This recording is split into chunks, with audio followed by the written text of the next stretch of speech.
Hello friends, आपको आपके अपने यूट्यूब चैनल गुरुकुल वैदिक एकेडमी में आपका स्वागत है।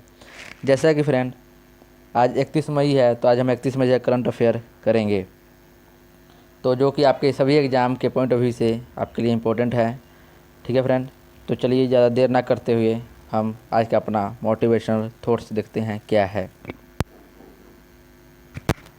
देखिए फ्रेंड, डूब कर मेहनत करो अपने आज पर, डूब कर मेहनत करो अपने आज पर, कल जो उभरोगे सबसे अलग ही निखरोगे।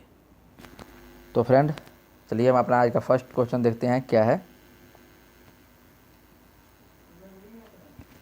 फर्स्ट क्वेश्चन है फ्रेंड आज का हमारा, who's first movement confirms army secretariat of US Senate. तो फ्रेंड यहाँ पर एक टर्म्स है जिसका नाम है सीनेट, दिख रहा होगा आपको ये सीनेट। सीनेट यानी फ्रेंड जो यूएसए के संसद भवन है, जो अपना यहाँ संसद बोलते हैं, पार्लियामेंट जो है, पार्लियामेंट को यूएस में सीनेट बोलते हैं। आपको ये याद रखना होगा, एग्जाम में बहुत बार आते हैं कि किस कंट्री के पार्लियामेंट को क्या कहा जाता है। तो यूएस जो है वहाँ के का पार्लियामेंट जो है उसे सीनेट बोला जाता है, अपने यहाँ संसद बोला जाता है। तो ठीक है फ्रेंड, तो वहाँ के यूएस के सीनेट में किस महिला को आर्मी सेक्रेटरीट बनाया गया है, सीनेट के द्वारा पास करके बनाया गया है। तो आपके पास 4 ऑप्शन है फ्रेंड, चारों ऑप्शन में से आप देखिए। चलिए आपको हम आंसर बताते हैं फ्रेंड, देखिए आंसर क्या होगा। क्रिस्टीने वोरमुथ, क्रिस्टीने वोरमुथ जो है उनको आर्मी सेक्रेटरीट बनाया गया, जो कि वहाँ की यानी यूएस की फर्स्ट महिला होंगी। यानी याद होगा, इंपॉर्टेंट रखिएगा, बहुत इंपॉर्टेंट है। जहाँ भी मैंने आपको पहले ही बताया था, जहाँ पर फर्स्ट टर्म आ जाता है यानी फर्स्ट आ जाता है, वो हमारे लिए इम्पोर्टेंट बन जाता है। तो इसलिए यूएस की पहली महिला होंगी ये जो आर्मी की सेक्रेटरी बनेंगी। ठीक है फ्रेंड, चलिए अपना हम देखिए, तो आपको बताता हूँ कुछ मैं इसके यूएस के फैक्ट्स क्या हैं। सबसे पहले देखिए यूएस के जो प्रेसिडेंट है, आप उनका नाम जान लीजिए। उनका नाम है जो बाइडन। जो बाइडन क्या है, यूएस के प्रेसिडेंट है। और यूएस का जो देखिए मैं सी लेता हूँ, यानी कैपिटल होगा, कैपिटल यानी वाशिंगटन डीसी, WD लिख दिया मैंने। और करेंसी देख लीजिए, यहाँ पर करेंसी चलती है डॉलर। ये आपका वहाँ क्या है फ्रेंड, फैक्ट है उसका, यूएसए की करेंसी और कैपिटल हो गया। अब देखिए फ्रेंड, हमारे साथ में मैंने 3 ऑप्शन और जो लिए हैं वो भी आपके एग्ज़ाम के पॉइंट ऑफ व्यू से है। देखिए यहाँ पे कि जेनेट येलेन है, ये फाइनेंस सेक्रेटरी हैं। जेनेट येलेन यूएस की फाइनेंस सेक्रेटरी है।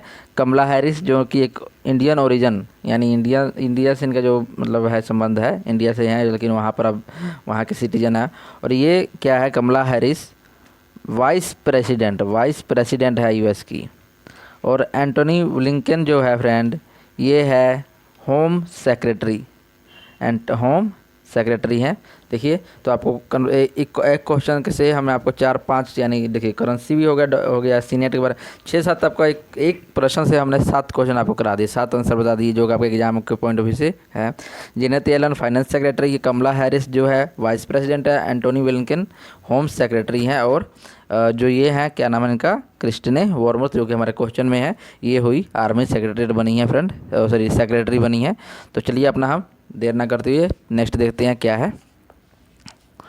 देखिए ये जो आर्मी सेक्रेटरी बनी है, इनका ये इमेज है, आप देख लीजिए, यही है क्रिस्टीने वोरमुथ। चलिए अपना हम नेक्स्ट देखते हैं। हमारा सेकंड क्वेश्चन है friend, who is reelected as Syria president 4th term. Syria के चौथी बार, यानी ये चौथी बार हो गया इनको मिलाकर ये बने हैं। जो इमेज में आपको दिखाई दे रहे हैं, ये सीरिया के री इलेक्ट हुए हैं, दोबारा इनको चुना गया है सीरिया के प्रेसिडेंट के रूप में। तो फ्रेंड देखिए आपको 4 ऑप्शन है, 4 ऑप्शन में से बताइए कौन सा ऑप्शन होगा। तो एक तो है नथान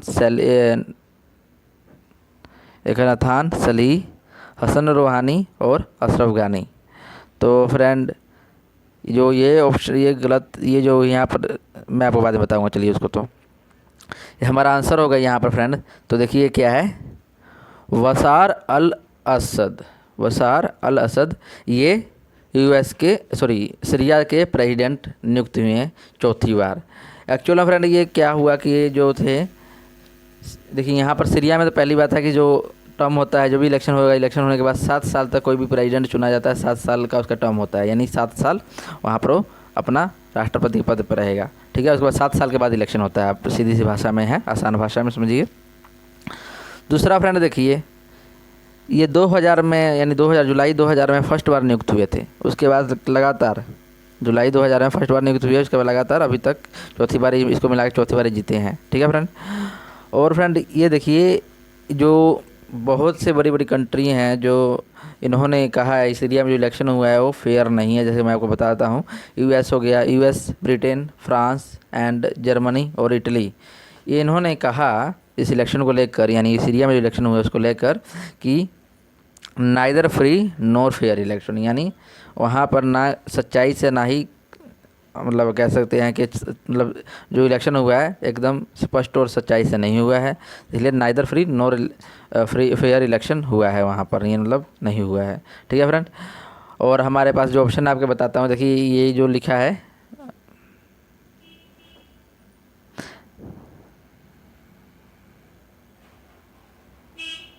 तो देखिए फ्रेंड ये जो लिखा है आपको मैं बताता हूँ। जैसे ये लिखा है नथान सली, ये जो नथान सली लिखा है ये गलत होगा फ्रेंड। यहाँ पर हम आपके ऑप्शन जो करेक्ट लिखे हैं ऑप्शन आपको समझाने के लिए, जो आपके पॉइंट ऑफ व्यू से एग्जाम के लिए अच्छे होंगे, तो ये नहीं होगा, ये होगा, बता रहा हूँ आपको मैं, इसके जगह पर बरहाम होगा, बरहाम सली होगा। ठीक है फ्रेंड, क्या होगा, बरहाम सली होगा, तो ये गलत हो गया। चलिए इसको ये मान लीजिए, अब बरहाम सली हो गया, ये आपको बताते हैं कौन है ये। बरहाम सली है फ्रेंड, ये इराक के प्रेसिडेंट है। कहाँ के, इराक के प्रेसिडेंट है।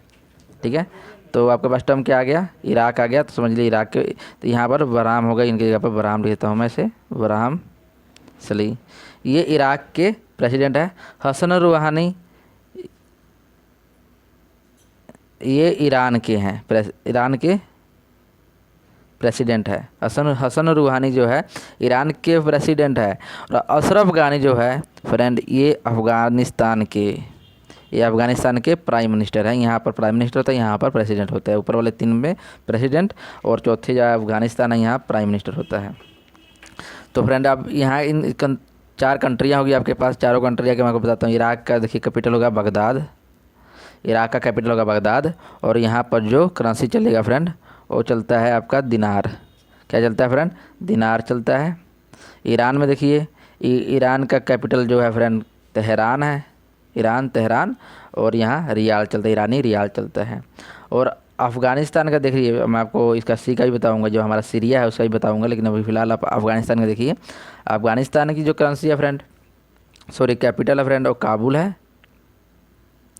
और यहाँ पर जो करेंसी है फ्रेंड बताता हूँ आपको, वह है अफ़गानी। अफ़गान की करेंसी अफ़गानी और कैपिटल काबुल। हमारे पास बच गया सीरिया। सीरिया की जो कैपिटल है वो है दमस्कस। और यहाँ पर जो करेंसी है वो है सीरियन पाउंड है फ्रेंड, समझ गए। तो आपको फटाफट देख लीजिए, जो बरहम सलील है वो इराक के प्रेसिडेंट, और यहाँ पर इराक की जो कैपिटल है बगदाद, और वहाँ करेंसी है दिनार। और हसन रूहानी जो है ईरान के प्रेसिडेंट है, और वहाँ पर उसकी कैपिटल है ईरान का तेहरान, और वहाँ की करेंसी है रियाल। बशर अल असद जो है वो सिलेक्ट हुए हैं कहाँ पर, सीरिया के प्रेसिडेंट, और वहाँ का करेंसी, वहाँ कैपिटल है दमस्कस, वहाँ सीरियन पाउंड चलता है। अफ़गानिस्तान जो है वहाँ उसके प्रेसिडेंट प्राइम मिनिस्टर है अशरफ गानी, और वहाँ पर कैपिटल है काबुल, और वहाँ अफ़गानी चलती है। ठीक है फ्रेंड, आई होप आपको समझ आया होगा। ये आपके 2 क्वेश्चन है और लगभग 15 क्वेश्चन हो गया है फ्रेंड। चलिए आप आगे नेक्स्ट देखते हैं क्या है हमारा। Which company wise 64% state of big basket. इन्होंने कहा है कि किस कंपनी ने बिग बास्केट का साझेदारी की 64% हिस्सा खरीदा है। तो आपके पास देखिए आपको इमेज में ही दिखाई दे रहा होगा, इमेज में ही पता लग जाएगा कि कौन सी कंपनी ने खरीदा है। तो अपना आंसर होगा टाटा डिजिटल। टाटा डिजिटल ने खरीदा है फ्रेंड कितना, 64 साझेदारी खरीदा बिग बास्केट। अब पूछेंगे क्या है बिग बास्केट? एक ग्रोसरी वाली कंपनी है, ग्रोसरी वाला ऑनलाइन ग्रोसरी वाली कंपनी है, जिसमें आप कह सकते हैं कि यहाँ पर करियाना का सामान, जैसे सब सामान मिलेगा आपको, जैसे हम करियाना का सामान जो खरीदते हैं जैसे ईडे में, बिग बाज़ार में जाकर, वैसे ही बिग बास्केट है। बहुत बड़ा यहाँ बिग बास्केट का 64% हिस्सेदारी डिजिटल टाटा डिजिटल ने खरीद लिया है, बाय किया है फ्रेंड। आपके पास देखिए 3 ऑप्शन ऑलरेडी इसके अलावा है, तो मैं आपको सब बताता हूँ मैं क्या क्या है, देख लीजिए फ्रेंड।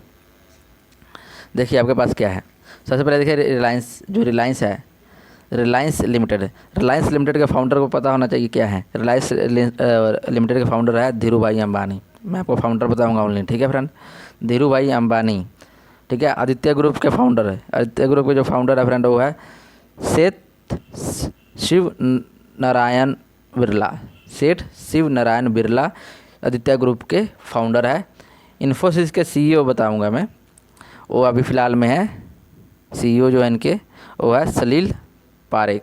सलील पारेख है, इन्फोसिस 1981 में हुआ था, ठीक है। टाटा डिजिटल है जो फ्रेंड, टाटा डिजिटल के बारे में जान लीजिए। टाटा डिजिटल क्या है? टाटा डिजिटल एक टाटा जो कंपनी है उसके पैरेंट कंपनी टाटा कंपनी, उसी का ही एक भाग है टाटा डिजिटल, जो ऑनलाइन के लिए है, ठीक है फ्रेंड। तो चलिए हम आगे बताते हैं आपको क्या है हमारा फोर्थ क्या है हमारा। फोर्थ है who break the record for fastest women ascent of Everest, यानी एवरेस्ट पर सबसे तेज़ चढ़ने वाली महिला का रिकॉर्ड किसने तोड़ा है। यानी महिलाओं की श्रेणी में जो महिलाएं सबसे तेज़ चढ़ी हैं उसमें सबसे तेज़ चढ़ने का रिकॉर्ड हाल ही फिलहाल में इन्होंने तोड़ा है। तो आपके पास चार ऑप्शन है, चारों ऑप्शन जो हमने लिया है वो आपके एग्जाम के पॉइंट ऑफ व्यू से बहुत इंपॉर्टेंट है, लेकिन इसका आंसर क्या होगा आप गेस कीजिए फ्रेंड।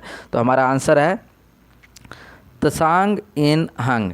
तसान इन हंग जो कि सिंगापुर से थी, इन्होंने माउंट एवरेस्ट पर सबसे तेज़ चढ़ाई की है, जो कि 25 घंटे से भी कम टाइम में की हैं, जो कि 24 घंटे, आपको बता दें 24 घंटे 50 मिनट में मात्र चढ़ी हैं। कितना? 24 घंटे 50 मिनट में इन्होंने चढ़ाई किया है। इसके पहले जो रिकॉर्ड था फ्रेंड, वो रिकॉर्ड था फुजो झंगमू लामा नाम की एक महिला थी, जो कि उन्होंने 39.6 मिनट में चढ़ी थी। 39 आवर 6 मिनट में फुजो झंगमू लामा नाम की महिला ने रिकॉर्ड बनाया था माउंट एवरेस्ट पर चढ़ने का, ठीक है फ्रेंड। तो अब चलिए ये हो गया। अब आपको इनकी इमेज भी देख लीजिए, इनकी इमेज क्या है दिखाता है आपको। ये है फ्रेंड तसांग इन हंग जो माउंट एवरेस्ट पर सबसे तेज चढ़ी हैं। आपके पास 3 ऑप्शन और है फ्रेंड, एक है एमंड हिलरी, तेजिंग नोर्गे शेरपा और अरुणिमा सिन्हा। इनके बारे में जान लीजिए फ्रेंड। 1953 यानी 1953 में पहली बार माउंट एवरेस्ट पर चढ़ने वाले जो बने थे वो थे एडमंड हिलरी, जो कि न्यूजीलैंड के थे। इन्होंने माउंट एवरेस्ट पर सबसे पहली बार चढ़ाई की थी। और जो तेजिंग नोर्गे शेरपा हैं जो नेपाल के थे, ये कह सकते हैं उनके एक तरह से हेल्पर कह सकते हैं जो उनके साथ चढ़े थे। और शेरपा जो होते हैं फ्रेंड माउंटेनर्स होते हैं, जो कि जो भी जाते हैं उनके साथ तो साथ में उनके हेल्प के लिए चढ़ते हैं, ठीक है। और आपके देखिए अरुणिमा सिन्हा के आपने बहुत ही फेमस माउंटेनर है। इन्होंने हाल ही में 2019 में माउंट विल्सन पर भी चढ़ाई की थी। लेकिन इनकी जो एक अगर इनकी बायोग्राफी अगर कहीं आत्मकथा के बारे में जानिएगा तो आपके मतलब रोंगटे खड़े हो जाएंगे, इनका इतना है मतलब है। तो अरुणिमा सिन्हा जो है फ्रेंड, ये एक मतलब कह सकते हैं कि पैरा माउंटेनर्स हैं। इनके मतलब एक एक्सीडेंट में क्या हुआ, इंसिडेंट में हुआ कि ट्रेन में जब जा रही थी, सुल्तानपुर की हैं यूपी में, उत्तर प्रदेश की, तो जा रही थी तो कुछ रोवर्स यानी कुछ लुटेरे चढ़ गए थे। तो इन्होंने लुटेरों का विरोध किया, तो उन्होंने इनको ट्रेन पर से फेंक दिया। तो इस कारण क्या हुआ, इनके काफ़ी इंजरी हुई, जिसमें इनके बैकबोन के भी काफ़ी इंजर हुआ और साथ में इनके पैर वगैरह भी कट गए थे। फिर भी इनका सपना था कि हमको भी इनको माउंट एवरेस्ट पर चढ़ना है, और इन्होंने फतेह किया, माउंट एवरेस्ट चढ़ी। और ये 7 विश्व की सबसे ऊंची जो चोटियाँ हैं, सबसे 7 बड़ी उन सब पे चढ़ी। किलिमंजारो भी चढ़ी हैं, अभी 2019 में ये विल्सन पर चढ़ी हैं, ठीक है फ्रेंड, माउंट विल्सन पर चढ़ी हैं ये। तो ये है अरुणिमा सिन्हा, ठीक है फ्रेंड। तो आपका हमारा आंसर ये होगा तसांग इन हंग। तो आई होप फ्रेंड आपको समझ आ रहा होगा। चलिए अब हम नेक्स्ट देखते हैं 5 क्वेश्चन क्या है हमारा। 5 है वर्ल्ड डाइजेस्टिव हेल्थ और इंटरनेशनल एवरेस्ट और international day of United nation piece keeper day, 3 day है फ्रेंड। यहाँ पर हमने 3 बार लिया है, मैंने हिंदी नहीं लिया, इस कारण नहीं लिया क्योंकि हमारे पास स्पेस नहीं था। देखिए क्या है फ्रेंड, वर्ल्ड डाइजेस्टिव और एक इंटरनेशनल माउंट एवरेस्ट, ठीक है, इंटरनेशनल एवरेस्ट डे और यूएन पीस कीपर डे, ठीक है। ये तीनों को एक ही दिन पर पड़ा है, वो कौन सा गेस कीजिए। तो हमारा फ्रेंड आंसर है, आपको बताता हूँ आंसर, देखिए क्या है हमारा आंसर है फ्रेंड 29 मई। 29 मई जो है हमारा वर्ल्ड डाइजेस्टिव कह सकते हैं, एवरेस्ट डे कह सकते हैं और यूएन पीस कीपर डे है फ्रेंड। अब जान लीजिए डाइजेस्टिव हेल्थ डे मनाया किस लिए जाता है। डाइजेस्टिव हेल्थ डे मनाया जाता है, ये आपको गैस्ट्रोनॉमी के लेकर, जब जो गैस वगैरह बनता है लोगों के, उनको लेकर, आसान भाषा में बताता हूँ मैं, गैस को लेकर अवेयर करने के लिए, खाना में सही तरह डाइजेस्ट हो जाए खाना खाने के बाद, उसको लेकर ये अवेयर करने के लिए डे मनाया जाता है। दूसरा एवरेस्ट जो है, एवरेस्ट डे इसलिए मनाया जाता है, जो एडमंड जो आपको बताया था हिलरी, जो ना पहली बार चढ़े थे माउंट एवरेस्ट पर, उनको, ठीक है, उनके याद में मनाया जाता है। 2009 से ये डे सेलिब्रेट किया जाने लगा फ्रेंड, जब उनकी मतलब 2008 से 29 मई 2008 से डे सेलिब्रेट किया जा रहा है। जो ये डे है 29 मई 2008 से एवरेस्ट डे सेलिब्रेट किया जा रहा है, जब एडमंड की मतलब गुजर गए, मतलब उनके स्वर्गवास हो गया, उसके बाद वो डे सेलिब्रेट किया जाने लगा। नेपाल गवर्नमेंट ने अनाउंस किया था, तो ये इंटरनेशनली मनाने जाने लगा। और यूएन पीस कीपर डे जो है, ये शांति सैनिकों के याद में, जो भी सैनिक जो किसी भी कंट्री से संबंधित हैं, वो यूएन के किसी भी दूसरे देशों में जाकर वहाँ पर शांति के लिए अपना जीवन संघर्ष लगाते हैं और अपना जीवन को समर्पण कर देते हैं, उनकी याद में ये पीस कीपर डे मनाया जाता है फ्रेंड। ओके, आई होप आपको सब समझ आया होगा। आपके पास देखिए 3 ऑप्शन है फ्रेंड। सबसे पहले आपको बताता हूँ पहले थीम क्या है। तो थीम देख लीजिए फ्रेंड। थीम जो है आपका डाइजेस्टिव वाला, वो है पहले हेल्थ। देखिए आप लोगों को अच्छे से बताता हूँ मैं। तो जो हमारे डाइजेस्टिव वाला फ्रेंड, वो है obesity and ongoing pandemic. Obesity and ongoing pandemic, ठीक है फ्रेंड। दूसरा है हमारा पीस कीपर का, जो पीस कीपर वाला जो डे है उसकी है, ठीक है फ्रेंड। हमारा एवरेस्ट का नहीं था, एवरेस्ट का नहीं कोई, लेकिन पीस कीपर का सुनिए, the road to lasting peace, learning the power of youth for peace and security, ठीक है फ्रेंड। तो ये रहा हमारा थीम। और आपको फ्रेंड 4 ऑप्शन आपके पास 20 मई, ये सभी आपको डे हमने क्लास में कराए हुए हैं। आप आई होप आपको पता होगा, आप कमेंट सेक्शन में कमेंट कीजिएगा, मैं बताता हूँ आपको फिर भी एक बार। देखिए सबसे पहले देखिए 17 मई को क्या मनाया गया था, world high blood pressure day मनाया गया था। 20 मई को मेट्रोलॉजी डे और बी डे मनाया गया था। और 22 मई को फ्रेंड बायोडाइवर्सिटी डे सेलिब्रेट किया गया था, ठीक है फ्रेंड। तो चलिए हम अपना देखते हैं नेक्स्ट क्या है। 6th क्वेश्चन हमारा 6th है friend, which state launch smart kitchen scheme. किस राज्य सरकार ने स्मार्ट किचन स्कीम जो है का शुभारंभ किया है। तो देखिए सबसे पहले फ्रेंड क्या है, आपके पास 4 ऑप्शन है। 4 ऑप्शन इंपॉर्टेंट है, 4 ऑप्शन के स्कीम आपको याद होने चाहिए। तो पहले आपका आंसर जान लीजिए क्या है, केरला जो केरल का गवर्नमेंट, केरल गवर्नमेंट सरकार जो है, केरल सरकार ने वो स्मार्ट किचन स्कीम लेकर आई है, ठीक है फ्रेंड। और आपको केरल के जो कैपिटल है तिरुवनंतपुरम है, केरल का जो कैपिटल है तिरुवनंतपुरम है। और यहाँ के सीएम है पिनाराई विजयन, जो कि हाल ही में इलेक्शन में जीते हैं और मुख्यमंत्री बने हैं, पिनाराई विजयन।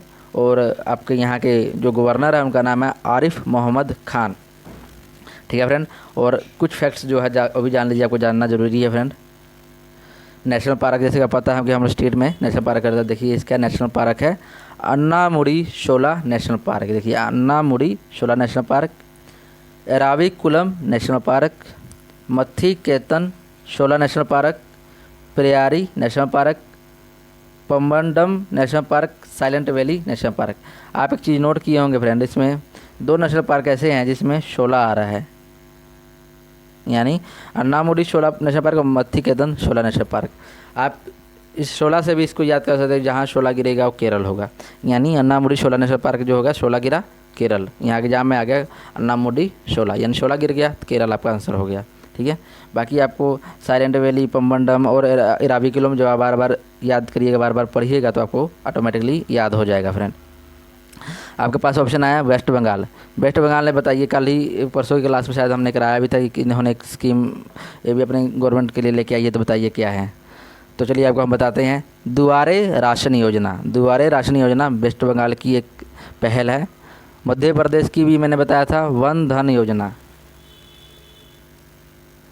मध्य प्रदेश की मैंने आपको बताया था। ये क्या है देखिए फ्रेंड, क्या है वो,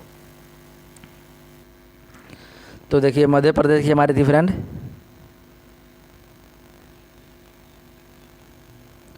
क्या थी, मध्य प्रदेश की थी हमारी, बताइए, अंकुर स्कीम। अंकुर स्कीम लेके आई थी फ्रेंड, अंकुर योजना थी जो मध्य प्रदेश की हमारी थी। ठीक है फ्रेंड। उत्तराखंड, यहाँ पर उत्तराखंड होगा, डी होगा। उत्तराखंड की बताइए फ्रेंड, उत्तराखंड की थी वत्स्य योजना। ये आपको स्टेट की जो स्कीम है आपको याद होनी चाहिए, एग्जाम में बहुत बार आते हैं फ्रेंड।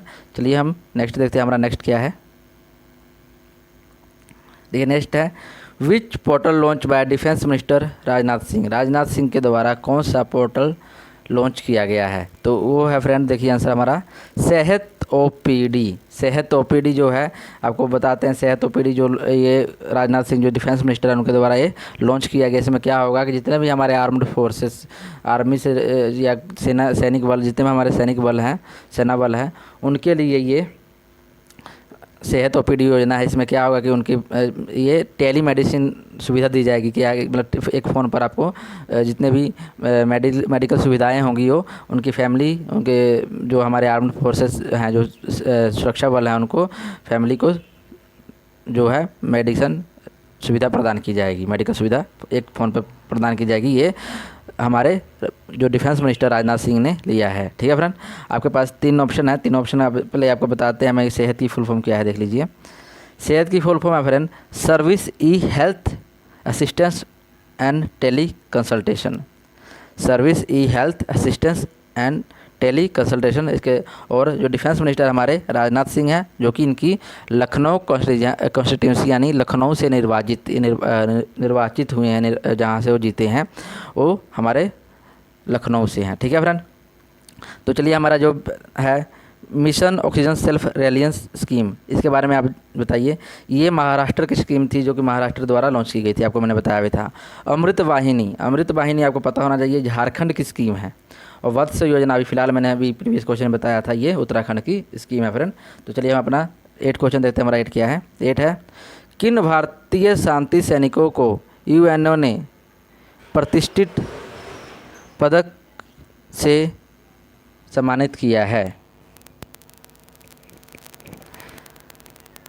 तो देखिए फ्रेंड क्या है, 4 ऑप्शन है अपने पास, देखिए क्या है, corporal Yuvraj Singh, even Michael पिकाडो, Moolchand Yadav, ये हो गया। और चौथा ऑप्शन है ऑल ऑफ अबव। तो हमारा आंसर होगा फ्रेंड ऑल ऑफ अबव। क्यों होगा ऑल ऑफ अबव, कि तीनों ही हैं, तीनों हमारे भारतीय लोग हैं जो कि इन्होंने यूएनओ की तरफ शांति स्थापना करने के लिए इन्होंने अपनी जान को कुर्बान किया है और अपन शहीद हुए हैं। ठीक है फ्रेंड। तो इसलिए इनको तीनों को सम्मानित किया गया है। ठीक है फ्रेंड। आगे देखते हैं 9th क्वेश्चन। हमारा 9th क्या है, ये पदक है जो इनको सम्मानित किया गया है। चलिए अब हम अपना 9th क्वेश्चन देखते हैं, हमारा क्या है। 7 lesson from Everest expectation learning life and business authorized by, यानी 7 लेसन बुक है ये। 7 lesson from Everest expectation learning business authorized by किसके द्वारा लिखा गया है, इसको बताना है आपको। तो हमारा आंसर है, देख लीजिए, आदित्य गुप्ता। आदित्य गुप्ता जो है उन्होंने ये लिखा है फ्रेंड। और एक और बात फ्रेंड जान लीजिए इनके बारे में आप, ये जो बुक के जो सेल होगा 1 करोड़ के आसपास है। कोविड-19 में जितने भी कोविड-19 के लिए वो क्या करेंगी, समर्पण कर देंगी। जो भी बुक से रिवेन्यू होगा वो उन्होंने टारगेट रखा कि 1 करोड़ तक रेवेन्यू करेंगे इसको बेचकर, 7 लेसन फ्रॉम एवरेस्ट एक्सपेक्टेशन को बेचकर, तो इसको ये समर्पण कर देंगे कोविड-19 के लिए। ठीक है फ्रेंड।